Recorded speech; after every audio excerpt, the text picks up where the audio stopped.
नमस्कार दोस्तों, जनमन 24 UP news में आपका हार्दिक स्वागत है। सुल्तानपुर में आज सांसद मेनका गांधी ने दिशा की बैठक में पहुंचकर केंद्र व राज्य सरकार द्वारा चल रही जन कल्याणकारी योजनाओं की स्थिति की जानकारी ली। लोक कल्याणकारी योजनाओं को जन जन तक पहुंचाने के लिए सभी अफसरों को सख्ती से निर्देश दिए। साथ ही अवैध रूप से चल रहे ईंट भट्ठे, आरा मशीनों और मुर्गी फार्मों को बंद करवाने के लिए निर्देशित किया गया। मेनका ने कहा कि कानून के खिलाफ काम करने वालों को कोई रियायत नहीं है। गांव में बढ़ते जमीनी मामलों को देखते हुए मेनका ने अधिकारियों के समक्ष एक कार्ययोजना बनाई है। इस योजना के तहत अब प्रत्येक गांव में सुबह 10 बजे से 2 बजे तक लेखपाल मौजूद रहेंगे। इस दौरान जिला प्रशासन को मिलने वाली फरियादियों की शिकायतों को समाधान के लिए लेखपाल को दी जाएगी।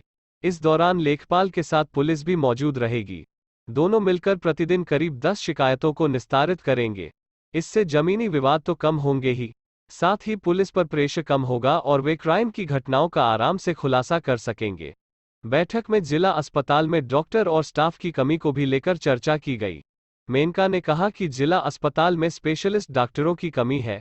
इसके लिए स्वास्थ्य मंत्री से वार्ता की गई है। जल्द ही इस कमी को पूरा किया जाएगा। नगर क्षेत्र में असंतुलित विकास को लेकर उन्होंने अधिशासी अधिकारी नगर पालिका श्याम इंद्र मोहन चौधरी को खूब खरी खोटी सुनाई।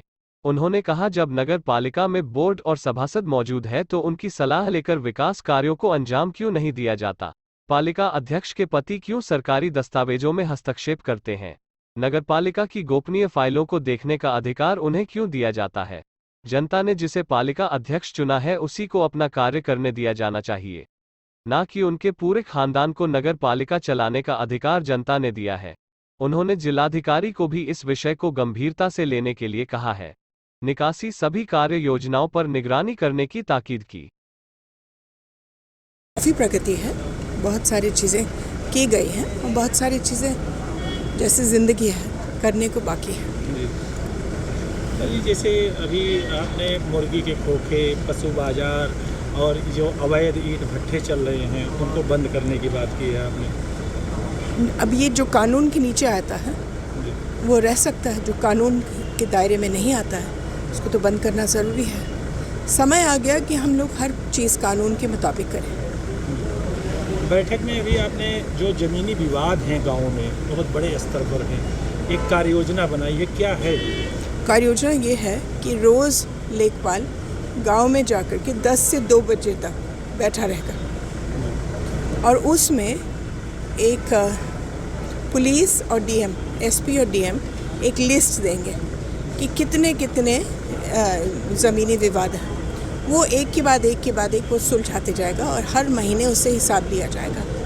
क्या हो रहा है कि पुलिस के ऊपर बहुत ज़्यादा भार है। रोज़ के रोज़ 10, 15, 20, 40 कॉल्स जाएंगे एक थाने में 112 से केवल ज़मीन पर। अब अगर लेखपाल अपना काम करे तो पुलिस के ऊपर जो भार है वो कम हो जाएगा। फिर वो सीरियस क्राइम कर सकते हैं। वो मर्डर नहीं कर पा रहे हैं, चोरी नहीं कर पा रहे हैं, क्योंकि वो सब ज़मीनी विवादों में लगे हुए हैं। ये इनका काम नहीं है। इसीलिए मैं चाहती हूँ कि लेखपाल जाकर के अपना काम करे। स्वास्थ्य के क्षेत्र में सरकार अभियान चला रही है, स्वास्थ्य मेला लगा रही है। आज आप एक स्वास्थ्य मेले में शामिल भी हुई हैं। तो जैसे अभी जिला अस्पताल के सीएमएस वो कहते हैं कि हमारे यहाँ 15 डॉक्टरों की कमी है, 16 नर्सेज की कमी है। कैसे जो है स्वास्थ्य? हमने भी जो नए मंत्री हैं उनके सामने भी हमने ये दिक्कत बताई है कि अब 15 डॉक्टर, 16 डॉक्टर की कमी का सवाल ही नहीं है। सवाल ये है कि हमारे पास स्पेशलिस्ट डॉक्टर की कमी है, नेफ्रोलॉजिस्ट है। अब हमारे पास वेंटिलेटर है, वेंटिलेटर चलाने के लिए बंदा नहीं है। हाँ, हमारे पास ऑक्सीजन सिलेंडर है बड़े बड़े, देश के सबसे ज़्यादा तो सुल्तानपुर में है, लेकिन ऑक्सीजन सिलेंडर चलाने के लिए बंदा नहीं है। तो ये मैन पावर की कमी है। अब देखिए, नए मंत्री जी ने कहा कि इस पर बहुत गहराई से देखेंगे। माता जी, आपके बड़े संघर्षों के बाद नवीन थाना बना धनपतगंज में, उसका नवीन भवन भी बन गया, लेकिन किसी जनप्रतिनिधि से जो है उसका उद्घाटन नहीं कराया गया। मैं जाकर